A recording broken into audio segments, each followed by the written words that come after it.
Hello students, class 12। देखिए, last topic हम पढ़ रहे थे सॉल्युबिलिटी विलेयता। ठीक है, तो विलेयता में हमने पढ़ा था कि सॉलिड की सॉल्युबिलिटी लिक्विड, ठीक है, ठोस की द्रव विलेयता। अब उससे अगला फैक्टर जो नेक्स्ट हमारा टॉपिक है वो है आपका सॉल्युबिलिटी में ही है। किसकी सॉल्युबिलिटी है? आपकी सॉल्युबिलिटी है गैस इन लिक्विड। ठीक है, लिक्विड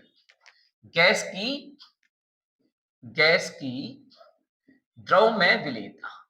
ठीक है, ये टॉपिक आपका है।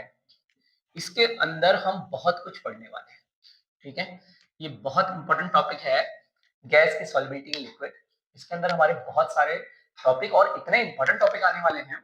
हेनरीज लॉ आने वाला है, कोल्ड ड्रिंक की बोतल, सोडा वाटर बोतल के से रिलेटेड आने वाला है, एनॉक्सिया, ठीक है, तुंगता की बीमारी हिंदी में बोलते हैं, बैंड्स वगैरह, ये सारे टॉपिक्स इससे रिलेटेड आने वाले हैं। ठीक है, और बहुत सी और चीजें भी आप सीखेंगे जो डेली लाइफ के लिए बहुत जरूरी है। ठीक है, बहुत इंपॉर्टेंट है। तो शुरुआत करते हैं पहले गैस की द्रव में विलेयता। अब गैस क्या होता है? गैस आपको पता है, गैस का वॉल्यूम बहुत होता है। ठीक है, मास के कंपैरिजन में वॉल्यूम बहुत होता है। तो हम कह रहे हैं कि गैस की सॉल्युबिलिटी, गैस को हम घोल रहे हैं लिक्विड में। किसमें? गैस को लिक्विड में घोल रहे हैं। यहाँ लिक्विड है, ठीक है, द्रव, इसमें हम किसको डिसॉल्व कर रहे हैं? गैस को डिसॉल्व कर रहे हैं।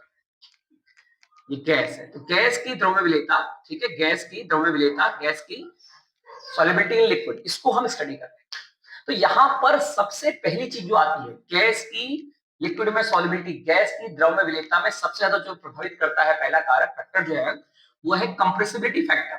ठीक है, कंप्रेसिबिलिटी फैक्टर, या फिर हम कहते हैं संपीड़िता गुणांक। संपीड़िता गुणांक, कंप्रेसिबिलिटी फैक्टर। अब ये क्या होता है यार? कंप्रेसिबिलिटी फैक्टर क्या चीज है जो गैस की द्रव में विलेयता को अफेक्ट करता है? सबसे पहली चीज मेन चीज ये है, ये कंप्रेसिबिलिटी फैक्टर पर डिपेंड करता है सबसे पहले। तो कंप्रेसिव फैक्टर होता है कि भैया गैस जो होता है ना, आपको पता है, जब गैस जो है, जब गैस को हम दबाएंगे, प्रेशर करेंगे, ऊपर से दबाएंगे, तो क्या होगी? कंप्रेस होगी, दबेगी, सिकुड़ेगी। ठीक है, दबेगी, कंप्रेस होगी। तो भैया गैस, आप देख बात बताओ मुझे, पानी में कोई चीज कैसे घुलेगी? आपको पता है कोई लिक्विड है ना, तो इसमें जो लिक्विड के पार्टिकल हैं उनके बीच में क्या होता है? स्पेस। यहाँ पर क्या होता है, जैसे मान लीजिए कि H2 के पार्टिकल है, ये H2 के पार्टिकल है, ठीक है, तो H2 के पार्टिकल्स के बीच में क्या है? यहाँ पर क्या है? ये क्या है? ये स्पेस है, अंतराकाश। अंतराकाश, ठीक है, या इंटरमोलिकुलर स्पेस है, इंटरमोलिकुलर स्पेस। ठीक है, देखो बहुत इंपॉर्टेंट चीज है, समझने की चीज है। मैं आपको सीधे हेनरीज लॉ भी पढ़ा सकता था कि भैया प्रेशर लगाओ, गैस की सॉल्युबिलिटी बढ़ जाती है, तो रटना नहीं है, समझना है। तो मेन चीज पहले समझिए, तो शुरुआत से बता रहा हूँ, बहुत इंपॉर्टेंट चीज है। पहले कंप्रेसिबिलिटी को समझिए कि क्या चीज है भैया, या पहले गैस कैसे घुल रही है पानी। गैस जो घुलती है, जो लिक्विड होता है हमारा, उसके बीच में, लिक्विड के पार्टिकल्स के बीच में इंटरमोलिकुलर स्पेस होता है, अंतराकाश होता है। वहां गैस एडजस्ट होती है, वहां जाती है गैस, तब जाके घुलती है। अब आपको पता है कि जो अंतराकाश होता है ना, इंटरमोलिकुलर स्पेस, वो कैसा होता है? वो बहुत कम होता है, छोटा होता है। तो छोटा होगा तो गैस को भी छोटा होना पड़ेगा तभी घुलेगी। ठीक है, तो those gases which are more compressible, वो गैसें जो ज्यादा दबती हैं, आर मोर सॉल्युबल। पहली चीज तो ये आ गई, सबसे इंपॉर्टेंट फैक्टर, कि भैया जो गैसें दबेंगी वही सॉल्युबल ज्यादा होंगी। ठीक है, जैसे आपको पता होना चाहिए, जो अक्रिय गैस है, इनर्ट गैसेस होता है ना, इनको सेपरेट करना बहुत टफ होता है। क्यों टफ होता है? क्योंकि भैया कंप्रेस इजीली नहीं होती है ना, इनर्ट गैसेस हैं, आसानी से कंप्रेस भी नहीं होती है।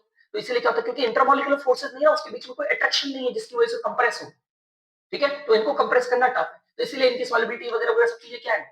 टफ है, इनको सेपरेट करना भी बहुत टफ है। एडजॉर्प्शन, एक अधिशोषण सिद्धांत के आधार पर ही केवल अक्रिय गैसों को हम सेपरेट कर सकते हैं, क्योंकि कंप्रेस नहीं होती। तो जो गैसें कंप्रेस होती हैं, दबती हैं, वो गैसें क्या होंगी? ज्यादा घुलेगी। भैया क्यों घुलेगी? जब कंप्रेस होगी, वॉल्यूम छोटा होगा, तभी तो अंतराकाश में आएगा, है ना। जब कंप्रेस करेंगे, दबाएंगे, वॉल्यूम छोटा होगा, तभी अंतराकाश में आएगा, तभी विलेयता बढ़ेगी। तो सबसे पहली चीज जो अफेक्ट करती है आपकी गैस की सॉल्युबिलिटी को, वो होता है कंप्रेसिबिलिटी फैक्टर। तो कंप्रेसिव फैक्टर क्या है? Those gases which are more compressible are more soluble. वे गैसें जो अधिक संपीड्य होती हैं, वो आसानी से घुलती हैं। तो सबसे पहला पॉइंट जो आता है हमारा गैस की द्रव में विलेयता में, उसमें हम कहते हैं कि भैया जो गैस की द्रव में विलेयता है वो कंप्रेसिबिलिटी फैक्टर पर डिपेंड करती है। गैस की द्रव में विलेयता संपीड़ितता गुणांक पर निर्भर करती है। अर्थात means those gases which are more compressible, वो गैसें जो ज्यादा दबती हैं, कंप्रेस होती हैं, आर मोर सॉल्युबल। वो गैसें जो ज्यादा दबती हैं, संपीड़ित होती है, क्या होती है? ज्यादा विलेय होती है। ठीक है, अब देखिए यहां से जो मेन फैक्टर शुरू होते हैं कि पहले तो हमने देखा कि लिक्विड की गैस की लिक्विड में सॉल्युबिलिटी डिपेंड करती है कंप्रेसिबिलिटी फैक्टर पे। ठीक है, संपीड़ितता गुणांक पे। जो गैसें जितना ज्यादा कंप्रेस होंगी वो ज्यादा सॉल्युबल होगी। अब जो मेन फैक्टर है, factor affecting the solubility of gas, gas की द्रव में विलेयता को प्रभावित करने वाले कारक। ठीक है, ऐसे फैक्टर जो गैस की लिक्विड में सॉल्युबिलिटी को अफेक्ट करता है। सबसे पहला कारक क्या आता है factor? Nature of solute and solvent, विलेय तथा विलायक की प्रकृति, जो एक जगह और पहले हम पढ़ चुके हैं। अगर आप मेरी पुरानी वीडियोस देख रहे हैं ना, देखिए मैं सीक्वेंस से बना रहा हूँ। क्यों बना रहा हूँ? मैं एक टॉपिक कवर करने की कोशिश कर रहा हूँ ताकि जो इंटीरियर में भी बच्चा है जिसको टीचर्स की फैसिलिटी नहीं है, तो ऐसा नहीं कि मैं रैंडमली कोई भी टॉपिक अच्छे से उठाऊं और उसको पढ़ा दूं। मैं आपको एक सीक्वेंस से पढ़ा रहा हूँ। अगर आप मेरी फर्स्ट वीडियो से फर्स्ट सेकंड थर्ड करके उसको सीक्वेंस वाइज देख रहे हैं तो उसमें पहले वो चीजें आएंगी। देखो अगर मैं रैंडमली पढ़ाऊंगा तो आपको समझ में नहीं आएगी। ठीक है, तो आप अगर पहले टॉपिक में वो चीज पढ़ चुके हो तो नेक्स्ट टॉपिक आपको इजीली समझ में आएगा। तो मोस्टली कोशिश करिए कि पहले वाली वीडियो भी जो पढ़ी है उनको भी देखिए, तब आपको चैप्टर क्लियरली समझ में आएगा। ठीक है, तो हमने देखा था कि एक तीन चीजें होती हैं, सॉलिड को लिक्विड में घोलते हैं, लिक्विड को लिक्विड में घोलते हैं और गैस को गैस। ठीक है, solid in liquid, liquid in liquid and gas in liquid. तो हमने सॉलिड इन लिक्विड पहले पढ़ लिया है। वहां पर हमने देखा था कि एक पहला वहां पर भी आया था nature of solute and solvent, विलेय और विलायक की प्रकृति, वहां भी हम पढ़ चुके हैं। और मैं वहां भी आपको बता चुका हूं कि वहां पर एक कॉन्सेप्ट लगता है क्या? Like dissolve, dissolve like. ठीक है, मतलब समान समान को घोलता है। ठीक है, ये कॉन्सेप्ट वहां भी हम पढ़ चुके हैं कि लाइक डिसॉल्व लाइक, मतलब वहां भी मैं आपको बता चुका हूं। बस अंतर क्या है? वहां हमारा सॉल्यूट सॉलिड था और सॉल्वेंट लिक्विड था। यहां हमारा सॉल्यूट गैस है और सॉल्वेंट लिक्विड है। यहां हमारा जो विलेय है वो गैस है और विलायक क्या है? पानी है। वहां विलेय क्या था? ठोस, चीनी, नमक और पानी। यहां गैस को पानी में घोल रहे हैं। ठीक है, लेकिन दोनों में कॉन्सेप्ट एक ही लग रहा है। क्या लग रहा है? समान समान को घोलता है। मतलब अगर जैसे वहां था ठोस अगर ध्रुवी है तो ध्रुवी विलायक में घुल जाएगा, और ठोस अगर अध्रुवी है तो अध्रुवी में घुलेगा। मतलब सेम नेचर वाले आपस में मिल जाते हैं। मैं पहले ही बता चुका हूं कि जो नेचर सेम होता है ना बच्चों का, वो एक साथ इकट्ठा हो जाते हैं। समझे बच्चों? जो जिनका नेचर सेम होता है ना, जैसे खुरापाती होते हैं तो खुरापाती खुरापाती साथ इकट्ठा हो जाएंगे। थोड़ा पढ़ने वाले क्या होते हैं? एक साथ इकट्ठा रहते हैं। ठीक, या भी आप कहीं भी जाते हैं कम्युनिटी में देखते हैं तो जो एक नेचर के लोग होते हैं वो आपस में एक साथ जुड़ते हैं, दोस्ती हो जाती है उनकी। और एंटी वाले में दोस्ती थोड़ा सा कम होती है। क्यों? अरे उसके विचार नहीं मिलते ना, तो ऐसे यहाँ भी इनके विचार नहीं मिलते। ठीक है, तो जो पोलर है वो पोलर में घुलेगा। पोलर अगर ध्रुवी विलेय है, ध्रुवी विलायक है तो घुल जाएंगे। अध्रुवी विलेय है, अध्रुवी विलायक है, दोनों अध्रुवी है तो भी घुल जाएंगे। लेकिन अगर आप ध्रुवी में अध्रुवी या अध्रुवी में ध्रुवी मिलाएंगे तो नहीं घुलेगा, इनसॉल्युबल, अविलेय रहेगा। तो वही चीज है कि समान समान को घोलता है, सेम सेम घुल जाएंगे, सेम डिसॉल्व यहां पर हम कह सकते हैं। ठीक है, जैसे हम कहते हैं ना सेम चार्जेस रिपेल्स कहते हैं, तो यहां पर हम कहेंगे सेम नेचर डिसॉल्व्स, समान समान को घुलता है। ध्रुवी ध्रुवी में घुल गया, अध्रुवी अध्रुवी में घुल गया। लेकिन अगर ध्रुवी में अध्रुवी या ध्रुवी में ध्रुवी घुलाया तो नहीं घुलेगा।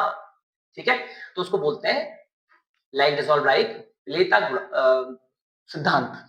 ठीक है, समान समान को घोलता है, सॉल्युबिलिटी कॉन्सेप्ट। तो हम क्या कहेंगे?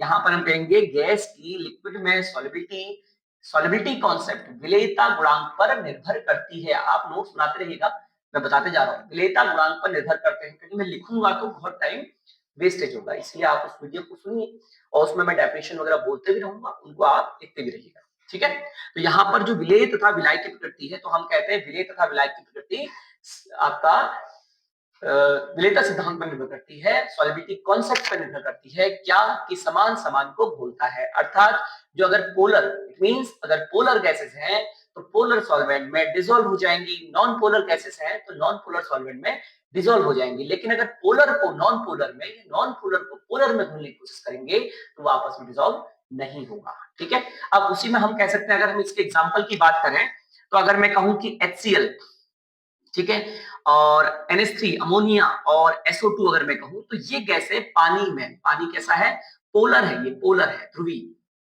ठीक है, और ये भी गैसें कैसी हैं, पोलर है, ध्रुवी गैसें हैं, ध्रुवी गैसें। तो ध्रुवी गैसें ये ध्रुवी में क्या हो जाएंगी, घुल जाएंगी। अब क्यों घुल जाएंगी, अच्छा पहले ये बताओ यार, तुम छोड़ो, पहले ये बताओ ये ध्रुवी होता क्या है। हम ध्रुवी ध्रुवी पढ़ रहे हैं। देखो मैं आपसे क्या कह रहा हूँ, बहुत सारे बच्चे क्या होते हैं, हाई फाई आपका बहुत सारे कोचिंग्स की वो आती है, वीडियोस आती है, उसमें क्या बेसिक तो है नहीं, बहुत सारी चीजों में मैं देखता हूँ बेसिक पे ध्यान नहीं। अब बच्चे को ध्रुवी नहीं पता है, वहां पोलर क्या होता है वही नहीं पता है, हम पूरा पढ़ रहे हैं। ठीक है, तो पहले पोलर समझ लो, पोलर का मतलब क्या है, पोल्स। अगर मैं कह रहा हूँ HCl, तो HCl में आपको बताना चाहिए कि Cl कैसा है भैया, Cl है उच्च ऋणात्मक तत्व, हाईली इलेक्ट्रोनेगेटिव एलिमेंट। तो क्या करता है, electronegativity means the electron attracting tendency of atom. तो वो इलेक्ट्रॉन को क्या करेगा, अट्रैक्ट करेगा, खींचेगा। तो खींचेगा तो क्या हो जाएगा, नेगेटिव। इलेक्ट्रॉन को अपनी ओर खींचे, जो लेता है भैया, जो उधार ले रहा है दूसरे से, वो कैसा फील करता है, नेगेटिव फील करता है। और जिसने दिया है वो कैसा फील करेगा, पॉजिटिव। तो क्या बन गए, दो पोल्स बन गए, ध्रुव बन गए, एक धन और एक ऋण। ठीक है, two poles are created, that is called polar. तो जो पोलर है, जिनमें नेगेटिव पॉजिटिव होता है, पोल्स क्रिएट होते हैं, वो किस में घुलेंगे, पानी में, पानी में ही पोल्स बनते हैं। ठीक है, वेस्पर स्ट्रक्चर ध्यान रखना, 11th में वेस्पर स्ट्रक्चर पढ़ते हैं, बेंड शेप, वी शेप आता है, और H2O is a polar molecule, क्योंकि वेक्टर क्वांटिटी, दोनों वेक्टर क्या हो जाते हैं, जुड़ जाते हैं। तो H2O क्या है, पोलर है। अगर आपको नहीं आ रहा होगा तो कमेंट में लिखना, मैं इसका आंसर बताऊंगा आपको।